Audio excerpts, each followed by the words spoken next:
Have you ever wondered why some people, even those who seem fragile, wield immense power over others? Or why leadership isn't always in the hands of the strongest? Could it be that true power lies not in direct action, but in the ability to endure and influence silently? On the chessboard, there is one piece that seems almost insignificant: the king. It moves slowly, depends on the protection of others, and on its own appears defenseless. But there's a fundamental detail. If the king falls, the game is over. The entire strategy, the entire battle, everything that has been built loses its purpose. The king is not the most powerful piece, but it is the most important. And this logic applies not only to chess, but also to life. Leadership, strategy, sacrifice, and silent power. These are all encoded in the psychology of the king. And today, we'll explore how this small monarch on the board can teach us great lessons about life, survival, and what we must protect at all costs. Now tell me, what is the king in your life? What is so essential to you that if you lost it, everything else would become irrelevant? If this question has already set your mind in motion, then you're in the right place. Let's dive into the journey of the king in chess and discover how it mirrors the journey of all of us. The chessboard is a battlefield where strategy and patience determine the fate of every piece. Rooks, bishops, and the queen move with powerful, decisive actions. But at the center of this game of intelligence and war stands the king, a piece that, at first glance, seems irrelevant. Its movement is limited to just one square per turn. It cannot attack with strength, nor can it take risks. So why is the king the heart of the game? The king represents the paradox of leadership. He does not dominate through force like the queen, nor through strategic rigidity like the rook. His importance lies in something more subtle: the need for protection. The king's survival dictates the outcome of the game, just as, in real life, certain values, principles, and relationships define the meaning of everything we do. If we look at human history, we'll see that many of the most influential figures were not the strongest or the fastest, but rather those whose symbolic or strategic value was so great that entire structures were built to protect them. Think of leaders like Gandhi, whose strength did not come from violence but from the idea he represented. Or Nelson Mandela, who spent decades in prison and yet shaped the destiny of a nation. They were like the king on a chessboard, seemingly vulnerable, yet so central that their absence would change everything. In chess, every strategic move is based on the premise of keeping the king safe. At the start of the game, he remains hidden, protected by pawns and other pieces, like a leader who builds his stronghold before taking action. This teaches us a powerful lesson. Before seeking external conquests, we must first ensure that our foundation is solid. In life, this means taking care of our health, mind, essential relationships, and whatever gives our existence purpose. Without this foundation, any progress can quickly turn into ruin. As the game progresses, the king's role evolves. At first, he is passive, sheltered behind his defenses. In the middle game, his position must be carefully calculated to avoid traps. But in the end game, when only a few pieces remain, the king becomes active, advancing cautiously and helping his allies secure victory. This mirrors the journey of any great leader. At the beginning, one must learn, observe, and grow stronger. Over time, presence becomes more important than direct action, and in the end, there comes a moment when action is necessary, even with limitations. The difference between a beginner and a chess master lies in their understanding of the king's value. Inexperienced players protect the king in an obvious way, placing barriers around it without thinking long-term. Chess masters, on the other hand, know that the king not only needs protection, but also must be well-positioned, because every detail matters. This brings us to an essential point. We often think that leadership is about strength and absolute power, when in reality, it's about knowing where to be and when to act. A poorly positioned king, even if protected, can become a weakness for the entire strategy. Similarly, in life, a leader who isolates themselves or refuses to adapt can become a burden instead of a reference. If the king is both the weakest and the most important piece, what would be its real-life equivalent? What is the one thing in your life that, if lost, would make everything else feel meaningless? Chess teaches us that brute force doesn't define something's importance. Its strategic and symbolic value does. The king reminds us to protect what truly matters, not just in a physical sense, but also emotionally, psychologically, and existentially. In life, your king could be your family, your ethics, your mental health, your calling. Everything else, work, money, achievements, are just pieces in the game. They can be sacrificed if necessary, as long as what truly matters remains intact. And you? Have you ever stopped to think about what your king really is?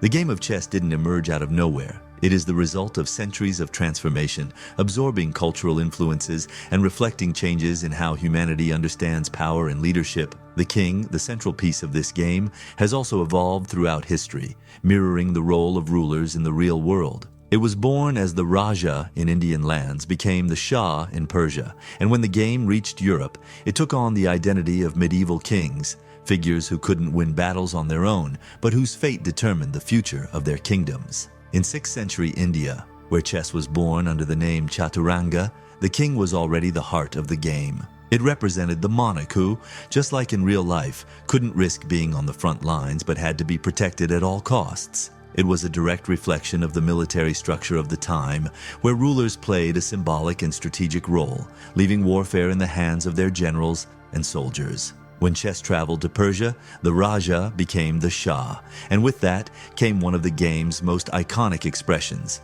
Shah Mat, meaning the king is defenseless, which later evolved into our famous checkmate. Here the game began to grow in sophistication, incorporating even more elements of politics and military strategy. It was during the Middle Ages that chess took the form we know today. The king came to reflect European monarchs who, in theory, had absolute power but, in practice, depended on the nobility and armies to rule. Unlike the modern queen who can move freely across the board, the medieval chess king was slow and calculated, representing the image of real kings. Figures who couldn't expose themselves, had to make careful decisions, and often ruled more through diplomacy than sheer force. This historical evolution of the king in chess is not just an interesting detail. It reflects how humanity perceives power and leadership. Initially, power was absolute. Losing the king meant losing everything. Over time, leadership became more strategic, less reliant on brute force, and more focused on decision-making that ensured the stability of the system. This transformation in chess paralleled humanity's transition from tribal societies to empires,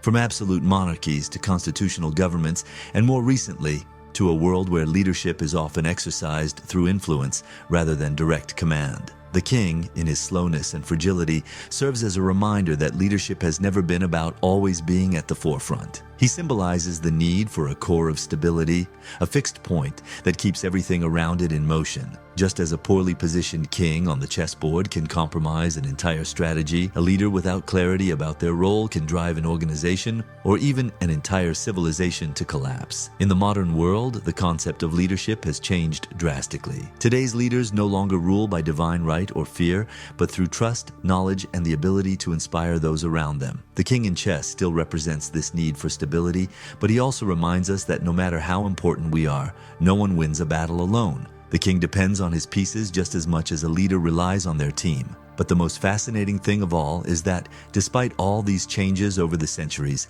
the king remains the center of the game. The objective of chess has never changed: to protect your king and defeat the opponent's king. This leads us to a fundamental question. Despite all the transformations in the world, has the essence of power remained the same? At its core, is true leadership still about protecting what is essential and ensuring that everything around it continues to function? If there's one thing chess teaches us about life, it's that the rules may change, the pieces may evolve, but the need for a central point of stability never disappears. Whether in ancient India, medieval Persia, or today's digital world, the king remains the heart of the game. And perhaps this tells us something profound about the very nature of humanity. If everything around you changed, what would be your fixed point? What would you protect at all costs? That is the question the chess king asks us, and it is up to us to find the answer. In chess, each piece has a clear role. The queen is aggressive, the knights surprise with unexpected moves, the rooks dominate the files, and the bishops cut through the board with precision. But the king moves slowly, one step at a time, almost as if he's always hesitating. Yet, he is the most important piece in the game. This paradox leads us to an essential question. Could true leadership lie in patience, resilience, and long-term vision? If we look at the great chess masters, we'll notice that no game is won through reckless attacks. A player who moves aggressively without first building a solid foundation is like an impulsive leader who acts without considering the consequences. In chess, before any attack, there's a golden rule: first protect the king. This principle follows a simple yet profound logic. Before taking risks, you must ensure there's enough security to sustain the battles ahead. The castling strategy, one of the most fundamental moves in chess, perfectly illustrates this idea. At the beginning of the game, the king is vulnerable in the center of the board. Castling moves him to a safer position, creating a fortress that allows him to survive the chaos of the middle game. This move is a clear metaphor for life. A leader must protect themselves before taking action, build a strong foundation before exposing themselves to risk. In the real world, this could mean establishing solid emotional, financial, or strategic support before embarking on major endeavors. As the game progresses, the king's role changes. In the middle game, he is no longer just hiding. His position begins to play a strategic role. A poorly positioned king can create fatal weaknesses, while a well-protected king provides support to the pieces around him. Silent leadership becomes essential. It's not always necessary to be on the front lines to influence the game. Many times, simply being in the right place, ensuring balance, is enough to change everything. But it is in the end game that the king truly comes into action. When there are a few pieces left on the board, he can no longer hide. He must advance, take initiative, and, in many cases, lead the way to victory alongside the last remaining pawns. This moment symbolizes the stage in life where experience becomes more valuable than brute strength. The king in the endgame moves with purpose, one step at a time, knowing that every decision is critical. Here, he no longer needs to be protected. Now, he is the one who protects. The king teaches us that leadership is not a static role. It's not just about giving orders or hiding behind power. A good leader knows when to step back, when to wait, and when to move forward. Most importantly, a wise leader understands that victory doesn't come solely from grand gestures, but from the sum of well-thought-out small decisions along the way. What makes the king so fascinating in chess is not his individual strength, but his connection with the other pieces. He cannot win alone. He needs the support of all the other forces on the board to survive and eventually to triumph. This reminds us that in life, no one achieves success without a team, without allies, without those who help us move forward when we are vulnerable. In the end, the king's journey in chess is a metaphor for the path of leadership in real life. At first, he is fragile and needs protection. Over time, he learns to position himself and to exert his influence strategically. And when the right moment comes, he moves forward, guiding his team to victory. And that is the great lesson the king leaves us with. Leadership is not about giving orders, but about ensuring that the people around you are positioned in the best possible way to win. What about you? Are you protecting what truly matters before moving forward, or are you taking risks without a solid foundation? In chess, every piece can be sacrificed to achieve a greater goal. Pawns are often discarded to open paths, bishops and knights are exchanged to gain positional advantage, and even the powerful queen may be offered if the plan demands it. But there is one piece that can never be sacrificed: the king. Its fall means the end of the game. This leads us to an inevitable reflection. What is so essential in our lives that it cannot be lost, no matter the cost? The answer to this question is not universal. For some, the king represents family. For others, it symbolizes their values, dignity, or inner peace. Some see their king as their freedom or life purpose. But one thing is certain: when we lose what defines our essence, everything else loses meaning. The problem is that in the game of life, we don't always realize when we are leaving our king unprotected. Too often, we focus so much on immediate achievements, a promotion at work, financial success, social recognition, that we forget to look at the foundation that sustains us. Just like in chess, where a vulnerable king is an invitation to defeat, in life, if we neglect what truly matters, we become easy prey to chaos and frustration. There is a powerful lesson in chess that directly applies to our existence. You can lose pieces along the way and still win, but if you lose what is essential, everything collapses. How many people sacrifice their health for work, only to realize in the end that success came at the cost of their own happiness? How many parents spend a lifetime building a legacy, only to discover that, in the process, they lost their connection with their children? How many people compromise their values in pursuit of recognition, only to feel empty when they finally reach the top? Chess teaches us that every move must be made with purpose. If a move puts the king at risk, no matter how tempting it seems, it's not worth it. Likewise, in life, some opportunities may appear irresistible, but if they pull us away from what truly matters, they are traps disguised as progress. Another crucial lesson from the king in chess is that it is never alone. Its survival depends on the support of the other pieces. In the same way, no one builds a meaningful and fulfilling life without support. Friends, family, mentors, they are like the pieces that protect us on the chessboard of life. But for this to work, we must recognize who is truly by our side and who is merely pretending. In chess, there are moves known as false sacrifices, where a piece is given up to set a trap. In life, this happens when we trust people who, in reality, are leading us toward emotional or professional checkmate. Over time, the game changes. At first, the king must be protected at all cost, but as the board clears, he needs to move, become active, and lead the way. This is one of the greatest symbols of human maturity. At the beginning of life, we are protected by those around us. Over time, we learn to position ourselves better, understand the game, and make our own decisions. And then comes the moment when we not only protect our own king, but also help others protect theirs. What the king teaches us in the end is that life is not just about winning. It's about surviving with dignity, protecting what is non-negotiable, and building a game where every move has meaning, where, regardless of the final outcome, we can look back and know that we played with purpose. So now I ask you, what is that one thing in your life that you cannot afford to lose? Are you protecting your king, or are you allowing temporary distractions to put at risk what truly matters? Because in the end, it's not about how many pieces you've conquered, but whether your king is still standing when the game is over. Chess teaches us many lessons, but perhaps the deepest one of all is this. The game begins and ends with the king. He is neither the fastest nor the most powerful, but his presence defines the purpose of every move on the board.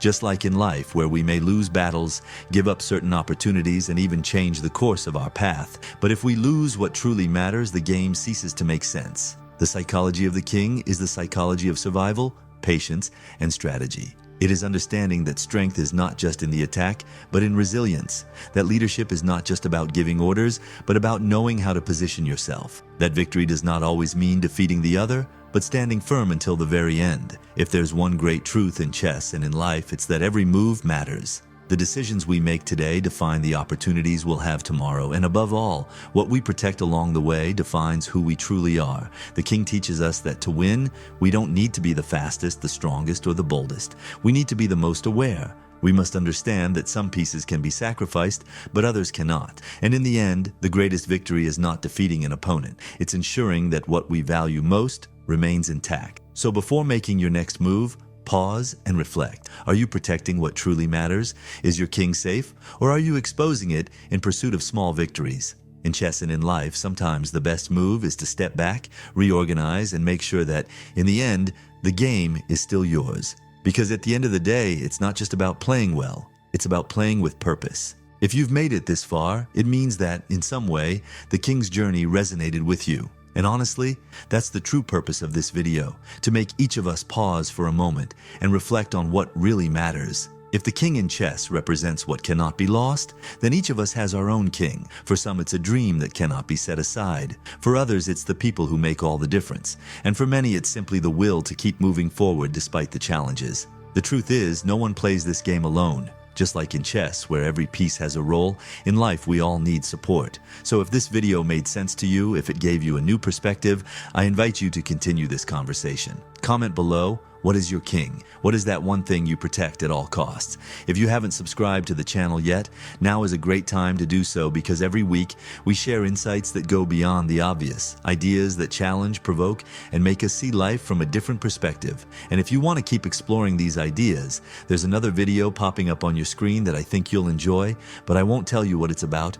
You'll have to click to find out. Thank you for watching. Protect your king, and until the next move.